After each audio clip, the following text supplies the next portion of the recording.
Well, good morning, everybody. It's great to be in Ohio on one of the FBI's primary initiatives since I became the director. Ohio, like the rest of the country, has suffered from a drug epidemic, and it's taken too many of the lives of our children and our youth and our communities. And this operation, Operation Box Cutter, would not have been possible without the interagency efforts of both the DEA, the United States Attorney's Office, and of course our FBI Field Office here in Cincinnati, and our state and local partners. And we wanted to take time to highlight why this is such an important takedown. It is the first of its kind in terms of how we actually get after the threat that is Chinese precursors, which are used to make fentanyl, which is used to kill tens of thousands of Americans a year. We're done playing whack-a-mole. The brilliant case team here and the prosecutors here and the local and state authorities here created a program whereby if you want to end the pandemic of fentanyl and cocaine and meth, you have to go after where it's made, how it's made, and what goes into making it.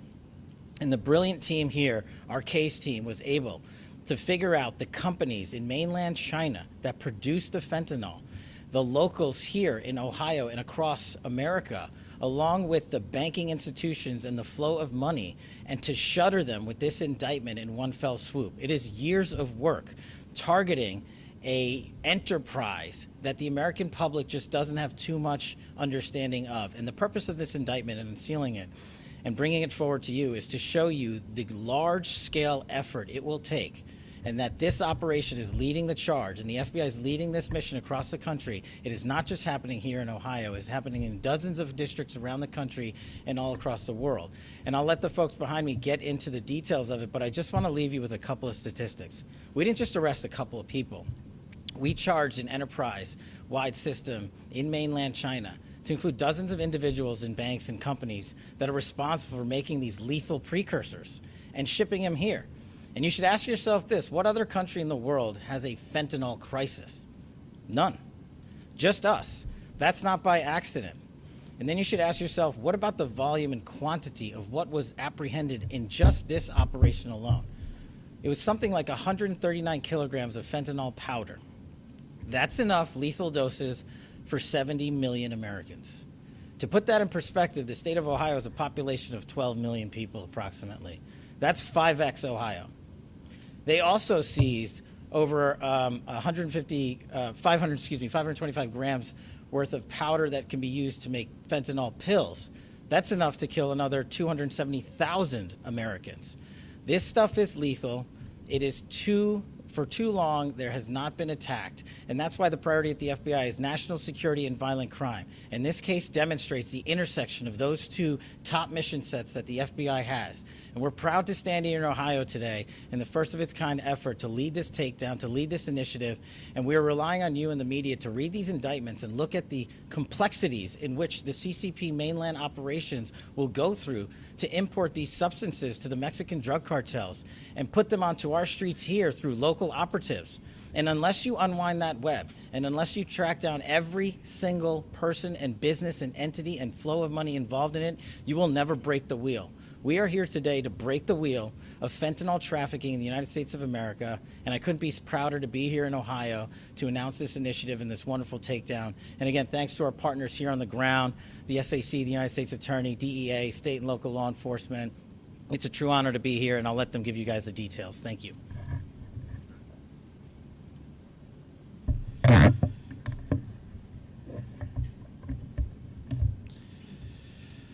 Good morning. My name is Dominic Drace. I'm the U.S. Attorney for the Southern District of Ohio. I'm honored today to be standing here with Director Patel, with Special Agent in Charge Ayatrola from the FBI, and with Acting Special Agent in Charge Lawton from the DEA, to announce today a drug and money laundering conspiracy against chemical companies and individuals located in China and their co-conspirators here in the United States, particularly here in the Southern District of Ohio. This indictment sends a clear message. We will target fentanyl trafficking at every stage, in every part of the world, and we will hold accountable any individuals or entities that are involved in the distribution of this deadly substance. My job as the United States Attorney is to protect the citizens of the Southern District of Ohio. Synthetic opioids that originate from or are enhanced by so-called pharmaceutical companies in China continue to make their way onto the streets of our communities, and they continue to poison our citizens. That's a threat to public safety, it's a threat to our national security, and it won't be tolerated.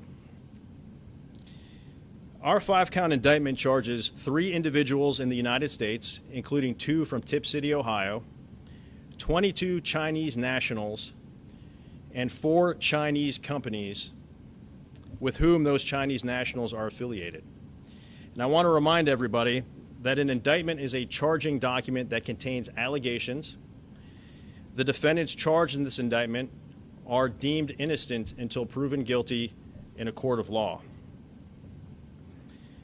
The indictment alleges that from at least January 2022 until the present, Eric Michael Payne of Tip City, Ohio, served as the main supplier of illicit cutting agents to fentanyl traffickers operating in the Southern District of Ohio. Payne allegedly purchased several kilogram shipments of these illegal cutting agents from the Chinese company defendants, who claim to be legitimate online pharmaceutical and chemical companies. In reality, as alleged in the indictment, with the help of the 22 individually named Chinese nationals, these companies knowingly marketed and exported illegal cutting agents to U.S. customers like Payne, knowing that those substances would be used to increase the yield of fentanyl that would be eventually distributed on the streets of our communities. Now, why do these agents matter, these cutting agents matter? As outlined in the indictment, drug traffickers use cutting agents to increase the yield of drugs that the drug trafficker can sell and make more profit. Generally, traditional cutting agents are used to increase the volume, but because they're inert, substances like baby powder or creatine, they lead to a less potent product and customer complaints. Here, the conspiracy involved the importation of cutting agents that increase the yield of the fentanyl, but that also maintain the potency of the mixture. As alleged in the indictment, these cutting agents, protonidazine, metanidazine, medetomidine, and xylaxine, could effectively transform 1 kilogram of fentanyl into dozens of kilograms of fentanyl mixture with the same potency. So that leads to more deadly drugs on the street and bigger profits for drug traffickers.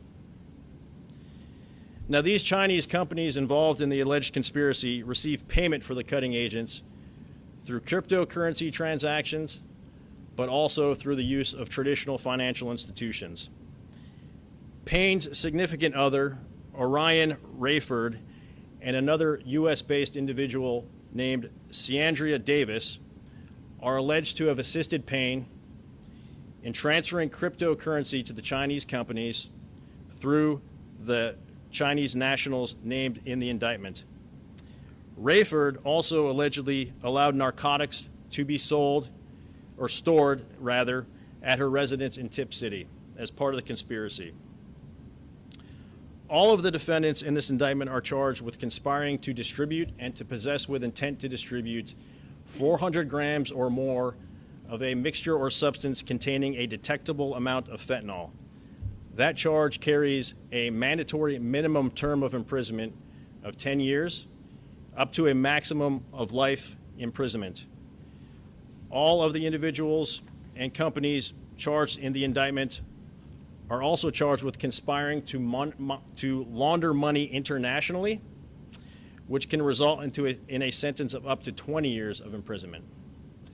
So it's my hope that these penalties send a message to drug traffickers here in the Southern District of Ohio, and also to those who are willing to assist them from abroad. We know that opioids, and in particular synthetic opioids, have contributed and continue to contribute to the deaths of hundreds of thousands of Americans, many of whom resided right here in the Southern District of Ohio, which has been the epicenter of the opioid epidemic for a decade. China-based chemical companies and the individuals who aid them, who openly market and export dangerous substances to our communities, will be held accountable for their actions. This indictment shows our resolve to continue the fight to rid our communities of these deadly substances and to hold those responsible to justice. Thank you. I'll now turn it over to Special Agent in Charge, Iatrola. Good morning, everybody. Thank you for coming. I'm Elena Iatrola, ELENA-IATAROLA. I'm the Special Agent in Charge of the FBI Cincinnati Field Office. We are honored to have Director Patel, U.S. Attorney Gerace, and Acting Special Agent in Charge Andy Lawton with us today for this important announcement. I want to thank particularly Director Patel for his strong support and the resources he provided to Cincinnati to address this innovative investigation. Our community has been hit hard by the opioid crisis. These drugs kill people we love. Heroin, fentanyl, and toxic substances are flooded in our streets. And we all know the dangers. So do the corrupt business people who have been selling these chemicals, and the cutters that are using these chemicals to mix with the drugs, and the drug dealers that are pushing the poison on the streets. It simply must stop. Today we are announcing an important step in this fight. The FBI has used a unique investigative strategy to target the businesses behind these lethal chemicals. Many of these substances, as you heard, are sourced from companies in China. These immoral business people are selling dangerous cutting agents like nitazines, which are synthetic opioids, xylazine, and medetomidine, which are mixed or cut into other drugs like fentanyl to increase the amount of product that the dealers can sell. Their greed for money has harmed citizens in Cincinnati, Dayton, Columbus, and every town in between in southern Ohio. This investigation was led by FBI agents working alongside with the DEA in Dayton and our law enforcement partners. I commend the agents and analysts for their hard work and their innovative strategy to protect our country from these harmful drugs. This investigation began in January 2024 as a joint effort between the FBI and DEA in Dayton. It focused on a drug trafficking network for moving large quantities of drugs into the United States. But soon the investigators learned that the co-conspirators were also ordering the products from companies in China for the purpose of cutting, extending, and processing the drugs. By adding these Chinese chemicals to other narcotics, they greatly increased their supply and they increased their money, but it also increased the potency and the lethal impact of these drugs. These substances can be hundreds of times stronger than opiates and other sedatives. As a consequence, 22 people from China have been indicted for their roles in manufacturing and selling and shipping these substances into the United States. 4 Chinese-based companies have also been indicted, along with their bank and cryptocurrency accounts associated with the companies. And today, one of those Chinese companies and 2 of its representatives are being sanctioned by the Treasury Department for their role in the proliferation of the illicit dangerous substances, including nitazines and xylazine. And as the U.S. Attorney mentioned, 3 people in the U.S. have been indicted. 2 were arrested recently in Dayton by our FBI SWAT team, and the 3rd is in another state, and we are coordinating their arrest.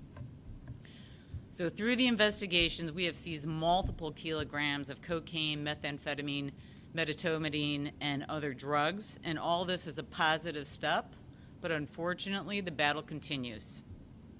We will continue to use innovative approaches to protect our communities. We will continue to work to crush violent crime and keep these dangerous drugs off the streets. And we will continue to work with our law enforcement partners because we care about our community and the people that live in them. Quickly, I'm going to show you the wanted posters. They have our China-based subjects on them. These 4 four subjects are associated with the Zhengzhou Tingwei Chemical Company.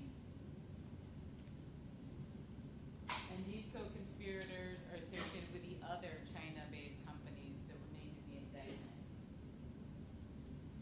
This is a screenshot of the website by the Zhengzhou Tingwei Chemical Company.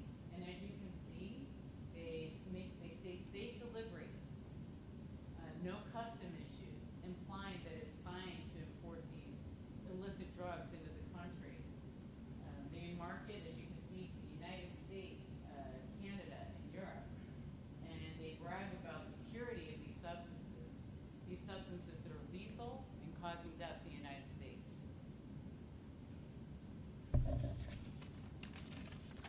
So I again want to thank the case team, the special agents and analysts who've worked so hard to investigate this case. They've done a phenomenal job by uncovering the network and the deadly supply chain used to push the poison into our streets. And thank you to U.S. Attorney Gerace and his prosecutors for working closely with the FBI to indict these individuals and companies. And thank you to the DEA for being a great partner in working to crush violent crime. And thank you again to Director Patel for his support for this investigation and for coming to Cincinnati to announce these indictments. I do believe we have time for a few questions pertinent to this case and the indictments. Director Patel, David Winter with CDS Cincinnati. If you mind getting in front of the podium so we can ask you a question, we need to hear your answer. Thank you very much. So you just mentioned, or one of your colleagues just mentioned that crypto is being used by this criminal enterprise, allegedly. And crypto is being used by a lot of criminal enterprises in the past. You were on the board of the Trump technology company, Trump Media and Technology Group, that started a crypto company. How can you reconcile that? And how can that not be a conflict of interest with President Trump pushing these cryptocurrency rules to make it easier for cryptocurrency companies to operate in the U.S.? Why is that not a conflict of interest? Simple. Your facts are wrong. President Trump has made it abundantly clear that a priority of his administration is to crush violent crime and protect the homeland. This case is an embodiment of that administration's priorities. My involvement with the board of Truth Social, I have departed and I have no involvement in it. Cryptocurrencies are used around the world lawfully by millions and millions of people. But this case highlights the fact that cryptocurrencies are used by illicit enterprises from mainland China to the United States of America and to the drug trafficking organizations because they have adapted to the modernization in terms of how money moves. And these case agents and this United States Attorney's Office has not let them run the clock on them. They have adapted with them to tackle the cryptocurrency illicit empire, which is the focus of this case. And it will be the focus of the Trump administration and this FBI, so long as I'm director, to dismantle all methodologies of payments utilized by the drug traffickers, by individuals in Ohio and across America, and by CCP companies who wish to do harm to our way of life. And this case is an embodiment of that. Thank you. For Attorney Gerace, the Dayton area is not the biggest metro in the state of Ohio. Why does it continue to be such a hot spot for illegal drug activity like this? That's a great question. My view would be, you have I-70 coming into Dayton, you have I-75 coming into Dayton. I think just the confluence of the highways there, frankly, we've seen it. I was an assistant United States attorney up in Dayton for 5 years. The drug trafficking activity in that region of our district outshines the other regions of the district, and I think it's probably because there's just a traffic route through there. So there's oftentimes huge seizures of drugs in the Dayton area, but we also see use in that area too. We see overdoses occurring in that area up in Montgomery County at high rates and things of that nature. So I think the traffic route through Dayton and also a high level of use is why Dayton continues to be an area of focus in these types of investigations. You guys mentioned sanctions from the Treasury, but will you be able to get any of these Chinese nationals here to the U.S. to face charges in U.S. District Court here? Yeah, I can speak to that a little bit. Obviously, China, we do not have an extradition agreement with China and the United States, and China has a policy against extraditing their own nationals. However, we will be taking the steps that we need to take to put red notices in on these individuals. So in the event that they travel outside of China and are picked up by in a country where we can extradite from, we'll be ready to do that.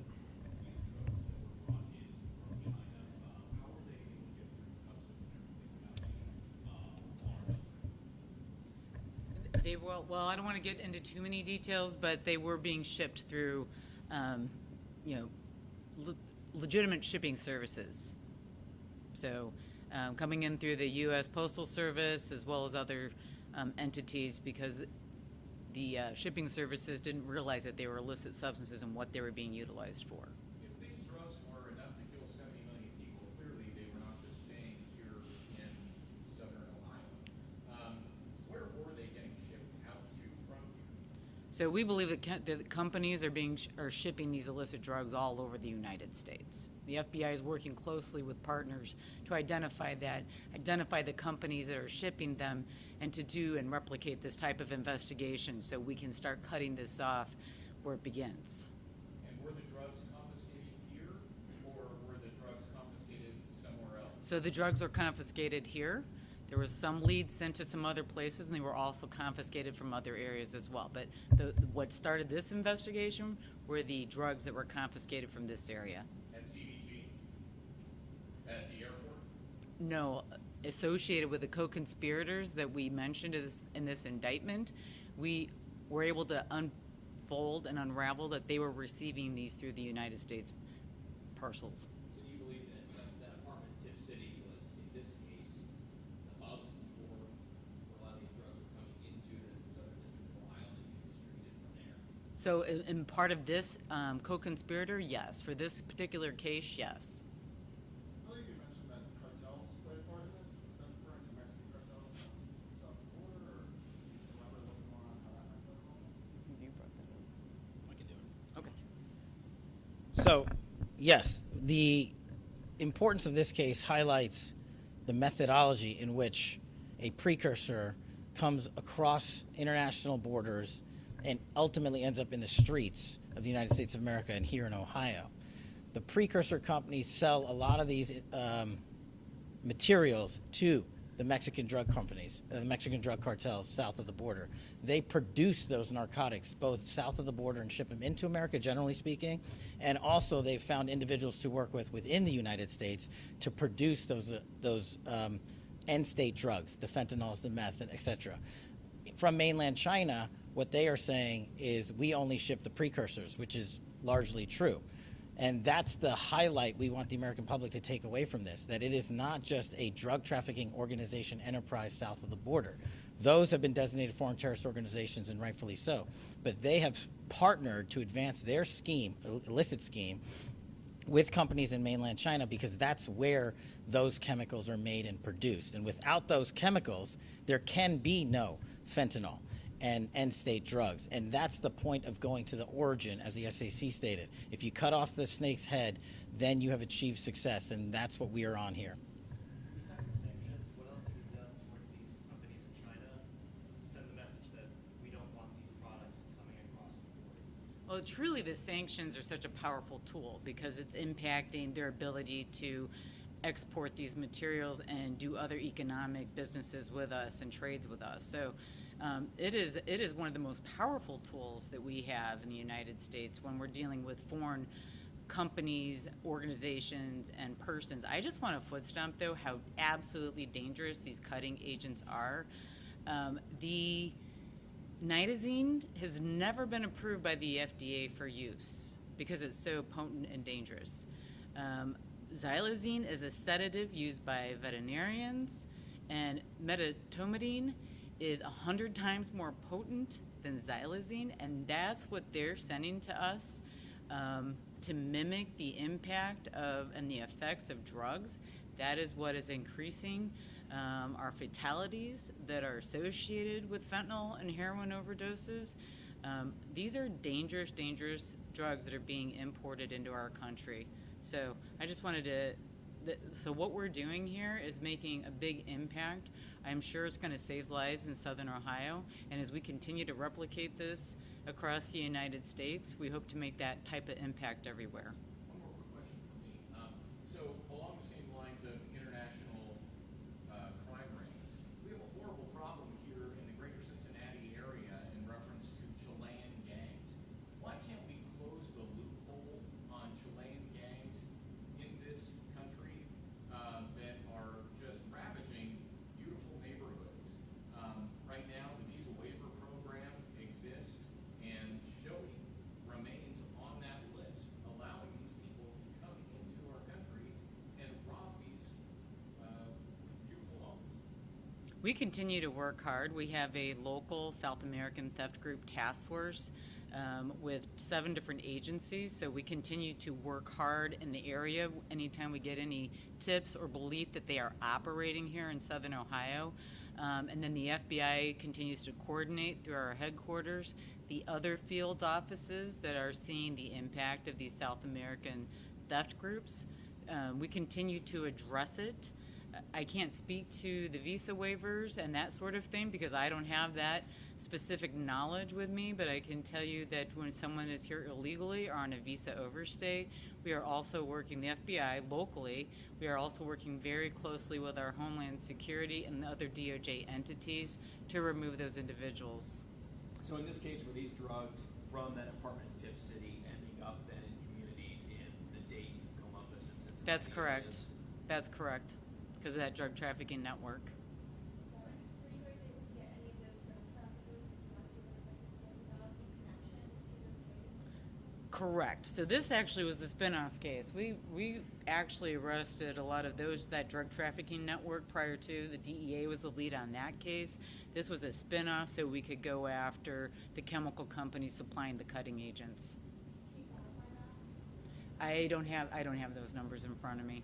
What? Do you expect more global and national cases to be prosecuted here in Southern Ohio, like this drug group, and perhaps using racketeering charges to go against street gangs? Well, as the director of the FBI, we don't make decisions on prosecuting, but we work with our great colleagues at the U.S. Attorney's Office and the Department of Justice. And I can tell you this, working with the Attorney General and the Deputy Attorney General, the mission in Washington is the same for the rest of the country. We will prosecute and recommend charges and investigate anyone who wishes to harm our way of life. And that is exactly what this is. This is a national security crisis when tens of thousands of children and young Americans are being killed by illicit narcotics. But those illicit narcotics have to be made somewhere. And that's what we're trying to educate the American public on, that this is an international enterprise from multiple countries. And where any one of those individuals acts, the FBI will lead out the mission to investigate them. And if we can bring enough evidence and recommend charges, we will absolutely do that, not just here in Southern Ohio, but in the rest of the country. I think we have time for one more question. What can you tell us about the people from Tipp City that were indicted? Sorry. Do they have a criminal background? You know, what do we know about them? I don't really want to get into the background of the individuals that have been charged, just because that's not relevant to the indictment and their guilt or innocence in the indictment. But what we can tell you is that 2 of those individuals had already been arrested prior to the indictment being handed down by the grand jury yesterday. They will be arraigned. Both of those individuals will be arraigned today on the indictment. And the 3rd individual has not yet been arrested, but will appear on that indictment shortly. You said this operation started in January of 24. Did it start with it launched in there, or the precursor planning done before? This part of the case was initiated in January 2024. The larger drug trafficking network was previous. Thank you, everybody. Thank Appreciate you. it. Have a great day.